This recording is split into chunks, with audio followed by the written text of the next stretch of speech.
अब bank chequebook की जरूरत नहीं होगी, क्योंकि चेक काट कर भुगतान करने की आपको नौबत ही नहीं आएगी।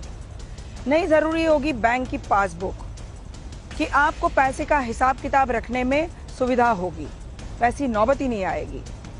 अगर मैं आपको कहूं कि अब बैंक ही नहीं रहेंगे जिसको आप बैंक समझते हैं, तो आपको हैरानी होगी, डर भी लगेगा।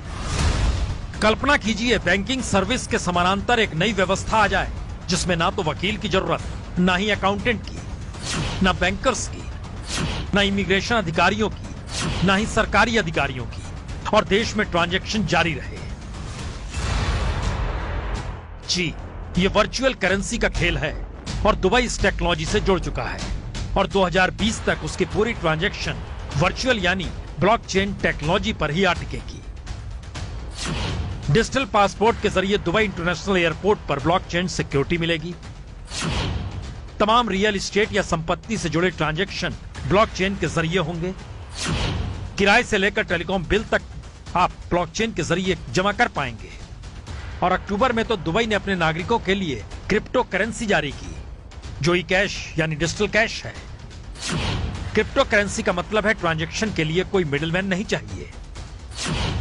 माइक्रोसॉफ्ट, आईबीएस, सिस्को और क्रिप्को सरीखे 46 कंपनियां ब्लॉकचेन टेक्नोलॉजी से जुड़ चुकी हैं। और अब असल सवाल है कि आखिर इसकी जरूरत दुबई को ही क्यों पड़ी, और क्या भारत भी आने वाले वक्त में इसी रास्ते पर जाने की तैयारी कर रहा है।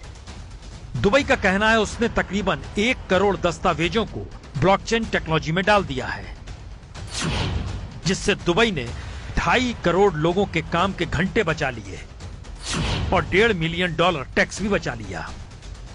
और दुबई के डायरेक्टर जनरल डॉक्टर आयशा बिन बिशर के मुताबिक उनका मिशन है दुबई दुनिया में सबसे अलग हो, एक लिहाज से हैप्पीएस्ट सिटी ऑफ अर्थ हो, जहां कोई कागजी काम ना हो तो फिर फ्रॉड भी ना हो।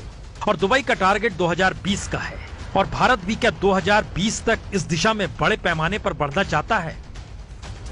ब्लॉकचेन का मतलब साफ है, ना ही रहेगी बैंक, ना ही रहेंगे बैंकर, ना ही रहेंगे मिडलमैन जो आपको ट्रांजैक्शन में मदद करते हैं।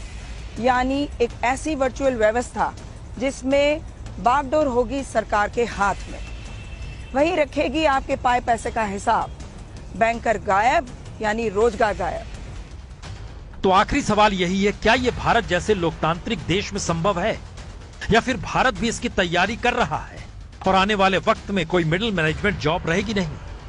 यह सिर्फ एक सवाल है, पर इसकी गंभीरता इससे भी समझी जा सकती है अगर भारत में असमानता चरम पर है। हालातों ने 1921 वाली स्थिति को पकड़ लिया है, तो फिर कई थ्योरियां हैं। मसलन असमानता बढ़ेगी तो समाज में असंतोष बढ़ेगा। असंतोष करप्शन से लेकर लूटपाट की स्थिति भी बनाएगा, और पैसों वालों को राहत के लिए ब्लॉकचेन टेक्नोलॉजी फिट बैठती है। और आखिरी थ्योरी यही है, जब ब्लॉकचेन ट्रांजैक्शन शुरू हो जाएगा तो फिर किसी तरह का कोई फ्रॉड होगा भी नहीं। पर सवाल तो यह है, भारत जैसे 125 करोड़ के देश में ब्लॉकचेन टेक्नोलॉजी का मतलब करोड़ों लोगों को बेरोजगार करना भी होगा। तो क्या भारत इस दिशा में बढ़ेगा? हो सकता है, क्योंकि जिस रास्ते मोदी सरकार निकली है उसमें हर पैसे पर निगाह सरकार रखना चाहती है, डिजिटल भारत बनाना चाहती है, फ्रॉड से भारत परेशान है। तो ऐसे में रास्ता यही बचता है जिसे दुनिया अपना रही है। ये है एबीपी न्यूज, आपको रखे आगे।